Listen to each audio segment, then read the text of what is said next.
Well, I thought I should check in, just for the heck of it.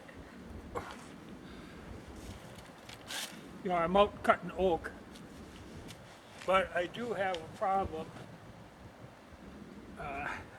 The snow is still deep. It's like knee deep when you get out in there.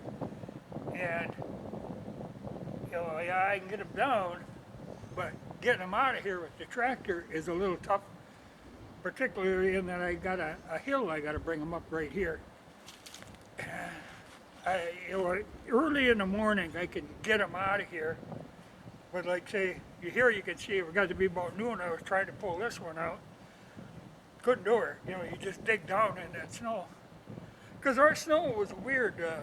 This year, it was, well, we got a lot of it, but it never packed down. It was like granules, like a sugar kind of.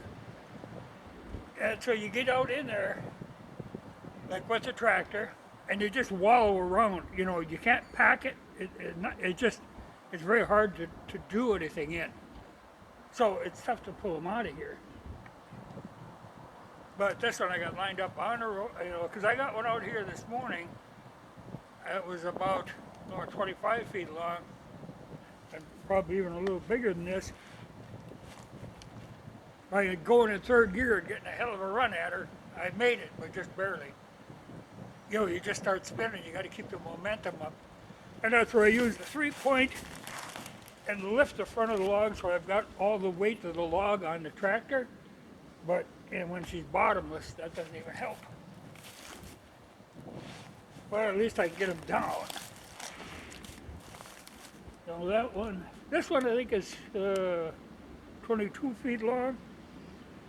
You know, what I normally do is I cut them down and then I go up to the first fork and cut them off there. And then deal with whatever I got. You know, the rest will be firewood, except sometimes out of the tops I'm able to get some good material. But usually it's firewood. But the basic trunk, these are the ones I use for building. Then I'll use that hand lumber maker and cut that core out of them. And these I want to get up and get at them because that oak cuts a lot easier green than it does once it gets hard. When it's hard, then the chain jumps. You know, it does it, but it's a lot harder. It's a lot easier if I cut them green. But even when I get them up, it's hard to find a spot where I could park them to work on them because everything still has a lot of snow on. There's some of the higher open spots that are starting to clear off some, so I've been parking them up there, but I really didn't want to work on them there. I kind of want to work on them in the yard there, close to where I'm going to use them, and I can't. There I've got, you know, knee-deep snow again. But at least I can get them down, and I'm working this area, and I still got, there'll be 10 more of them in here I take out. But it ain't bad, except that I've got one here that's kind of, you know, they're tall, and they're fairly thick in here, so they tend to hook into another tree. Well, the one I got over here isn't hooked, it's just the top of the tree is holding it off the ground. Oh God, so about 8 feet. Well, it's one of them awkward places to cut. You know, I'm going to have to cut some of the forks off it, and that's where you got to be careful because you can get pinned under. And you get pinned under something like this, you are there for good. You know, you really have to be careful around them. So I'm going to clear out some of the other stuff out of the way and see if we can't tug that one. But I tried to move it today, but I couldn't move it with the tractor in this soft snow. So maybe this morning, or the next morning, tomorrow, I can move when it's cold. But she's tough going. So easy cutting, though it's awkward to walk around in here. But it's just once you get them down, hard to get them out of here. But it's working. I was hesitant, well, I should bring it up because it really doesn't concern me, but I did see in the news that you guys got this virus going on. It doesn't surprise me at all. You know, it's almost inevitable, this sort of thing. Uh, Actually, I don't think this is going to amount to a lot. I mean, not much more than a normal flu that, we comes and goes. But even what we have now is going to greatly overtax the healthcare system because we really aren't set up to handle something like that. You know, they still have no idea really what they're dealing with. So I think it's gonna be a problem. You know, but it's even like when they say they're working on a vaccine for whoopee zing. I don't know. Yeah, I think people don't really use common sense in these things, or they don't understand the reality of that stuff. You know, it's like even with these normal flu shots that they're trying to give people all the time, you're always behind. You know, it's always at least a year behind. They won't have a vaccine for this for at least a year, and that doesn't even look promising. And that's normal. Normally, when they're giving these flu shots, they're giving it for the version that was before. You know, it's too late. But the theory is always, well, maybe it'll do some good. You know? But you can't get ahead of something like that. Because even this one now, the odds are, by the time they come up with a vaccine for it, it will have mutated to something else. That's what viruses do. You know, but it's funny to see people's reaction to this. Uh, like I say, here, I don't think we don't have any cases of it in the state, though it's kind of inevitable because what will happen is it'll end up in Minnesota, for sure. Uh, no doubt in my mind it'll end up there. And once it's in Minnesota, it'll gradually get into North Dakota. But we are so sparsely populated and so spread out, things like that don't move around very easily. Particularly for me, that's why I say it really doesn't concern me because I don't see anybody. You know, I go to town maybe once a month, and so I'm only dealing like with one cashier, and it's, like they say, stay 6 feet away from people. Well, yeah, I do. I never get that close to people. I generally don't see people at all, but when I'm in town, I'm not chit-chatting and lollygagging around. I mean, I go in there, get what I need. So the only person I ever really deal with is a cashier in a store, and I'm out of there as soon as I can. So the odds of me, I'm not afraid of this sort of thing. Uh, but people are.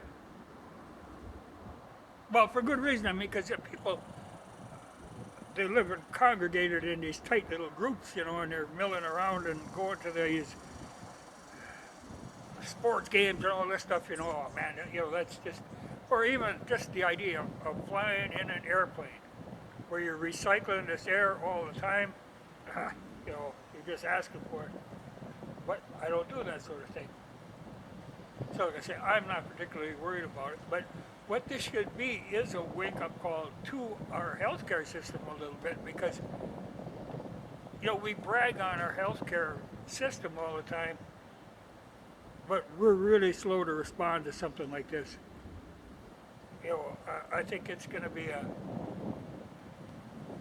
I think it's going to be a nightmare in certain places and in certain population groups, but it might be a wake-up call. Because sometime something like this is going to happen that is going to be a lot deadlier than this. There are things out there, and there are things that the government does play around with, in this biological weapons divisions that they aren't supposed to be doing. And, because even though, like China, I think was saying that this was some U.S. experiment that got loose, and that happens. But we're pretty good about covering that stuff up. But Yeah, that's not impossible. The funniest I heard was somebody was saying, "Ah, it was this 5G wireless." You know, okay. But there's everything is blamed on something. But this is perfectly normal. I mean, this is like if you have like chickens or pigs or anything in a confined area, this sort of thing happens. And so when you crowd people into cities, because you look at it, it's all the cases are all in these big population centers. So it's going to thin out some liberals, but you know that's just the way it works. But it's not an abnormal thing. Like I say, you know, chickens, pigs, same thing. You can't have an overpopulation of any one thing in one area, or something like this is going to thin them out. It's like cats. You know, a lot of times people will they'll get a cat. Pretty soon they got 10 cats. Pretty soon they got 20 cats. And all of a sudden they'll have no cats. Because when you get that many cats, that big of a population, they're going to get something and it's going to thin them out. It's like here where I was dealing with them rabbits this year, that we had so many rabbits that I had trouble with them in the apple trees. Well, I hadn't seen a cottontail for years before that. You know, but there gets a big population explosion of them. But then all of a sudden, you won't see a cottontail again for 20 years. You know, that's just how it works. But it's a density, and I'm not involved in density, so I'm not particularly worried. I'm more worried if the snow would go away. We've had some warm days now, but it's still very cold in the mornings, which helps that I can get it out. But she's melting slowly, and back here, I can have snow back in here, back in the end of May. You know, there'll still be snow in the sheltered areas.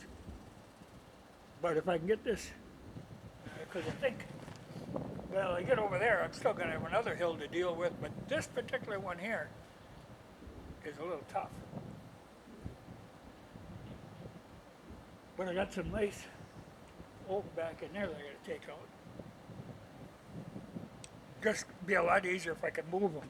And then I'm going to have a whole lot of firewood to cut up and get out of here too. You know, that's going to take a while. So I got work ahead of me. But I got nothing better to do. You know, I enjoy doing this. Actually, like I say, I go to town once a month. Boy, I am glad to get back out of town. I don't care for that. I don't care for dealing with the public, which would be evidently you guys. I sort of deal with animals.